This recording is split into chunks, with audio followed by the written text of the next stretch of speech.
أعوذ بالله من الشيطان اللعين الرجيم بسم الله الرحمن الرحيم اللهم صل على محمد وآل محمد وعجل فرج قائم آل محمد مولا امیر المومنین امام علی علیہ الصلاۃ والسلام کے فرامین اللہ تعالیٰ کے فضل و کرم سے آپ کے سامنے پیش کرنے کی سعادت حاصل کرتے ہیں۔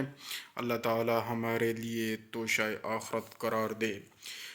فرمایا فتنہ و فساد میں اس طرح رہو جس طرح اونٹ کا وہ بچہ جس نے ابھی اپنی عمر کے 2 سال ختم کیے ہوں کہ نہ تو اس کی پیٹھ پر سواری کی جا سکتی ہے اور نہ اس کے تھنوں سے دودھ دوہا جا سکتا ہے۔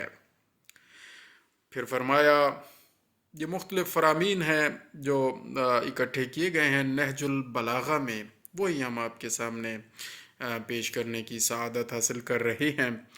جس نے طمع کو اپنا شعار بنایا، اس نے اپنے کو سبق کیا، اور جس نے اپنی پریشان حالی کا اظہار کیا وہ ذلت پر آمادہ ہو گیا، اور جس نے اپنی زبان کو قابو میں نہ رکھا اس نے خود اپنی بے وقعتی کا سامان کر لیا۔ بخل ننگوار ہے اور بزدلی نقص و عیب ہے یا نقص و عیب ہے، اور غربت مرد زیرک و دانا کی زبان کو دلائل کی قوت دکھانے سے عاجز بنا دیتی ہے، اور مفلس اپنے شہر میں رہ کر بھی غریب الوطن ہوتا ہے، اور عجز و درماندگی مصیبت ہے، اور صبر و شکیبائی شجاعت ہے، اور دنیا سے بے تعلقی بڑی دولت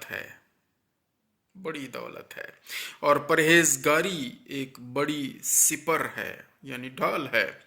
فرمایا تسلیم و رضا بہترین مصاحب اور علم شریف ترین میراث ہے، اور علمی و عملی اوصاف نو بنو خلعت ہیں، اور فکر صاف و شفاف آئینہ ہے۔ عقل مند کا سینہ اس کے بھیدوں کا مخزن ہوتا ہے، اور کشادہ روئی محبت و دوستی کا پھندہ ہے، اور تحمل و بردباری عیبوں کا مدفن ہے۔ یا اس فکرہ کے بجائے حضرت علیہ السلام نے فرمایا کہ صلح و صفائی عیبوں کو ڈھانپنے کا ذریعہ ہے، اور ارشاد فرمایا جو شخص اپنے کو بہت پسند کرتا ہے وہ دوسروں کو ناپسند ہو جاتا ہے۔ اللہ اکبر۔ اللہ تعالی ہمیں محفوظ رکھے، اور صدقہ کامیاب دوا ہے، اور دنیا میں بندوں کے جو اعمال ہیں وہ آخرت میں ان کی آنکھوں کے سامنے ہوں گے۔ بے شک یہ انسان تعجب کے قابل ہے کہ وہ چربی سے لکھتا ہے، اللہ اکبر، چربی سے لکھتا ہے، اور گوشت کے لوتھڑے سے بولتا ہے، اور ہڈی سے سنتا ہے، اور ایک سوراخ سے سانس لیتا ہے۔ سبحان اللہ۔ پھر فرمایا جب دنیا اپنی نعمتوں کو لے کر کسی کی طرف بڑھتی ہے تو دوسروں کی خوبیاں بھی اسے رعایت میں دے دیتی ہے، اور جب اس سے رخ موڑ لیتی ہے تو خود اس کی خوبیاں بھی اس سے چھین لیتی ہے۔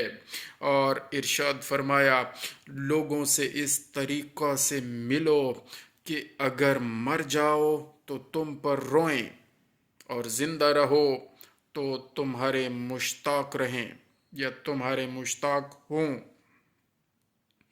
ارشاد فرمایا دشمن پر قابو پاؤ تو اس قابو پانے کا شکرانہ اس کو معاف کر دینا قرار دو۔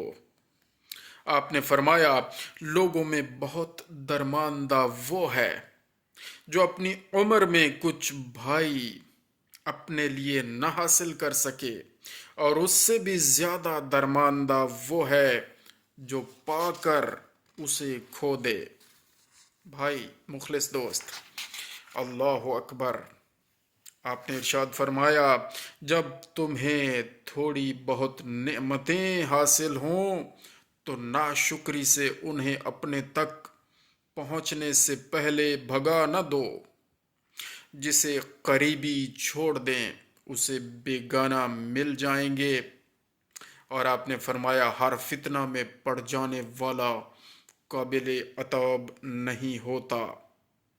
اور فرمان نمبر 15 پر ختم کریں گے، اور انشاءاللہ اس کے بعد پھر بعد میں شیئر کرتے رہیں گے توفیق خدا سے۔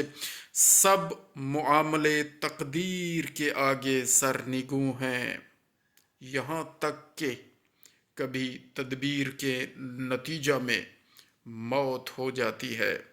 یہاں تک کہ کبھی تدبیر کے نتیجہ میں موت ہو جاتی ہے۔ اور یہ جو فرمان ہم نے پڑھا، جسے قریبی چھوڑ دیں اسے بیگانے مل جائیں گے، تو غور کرنا چاہیے، صلہ رحمی کرتے رہنا چاہیے اپنے قریبی عزیز و اقرباؤں پر، اپنے بیٹے بیٹیوں پر، اپنے بھائیوں پر دست شفقت ہمیشہ رکھنا چاہیے۔ اگر ایسا نہ کیا گیا تو اس کا نتیجہ یہی ہوگا کہ بیگانے ان پر بہت زیادہ آفتیں اور مصیبتیں لائیں گے، ان کے اپنے بن کر۔ اللہ تعالیٰ محفوظ فرمائے۔ اللہم صلی علی محمد و آل محمد وعجل فرجہم۔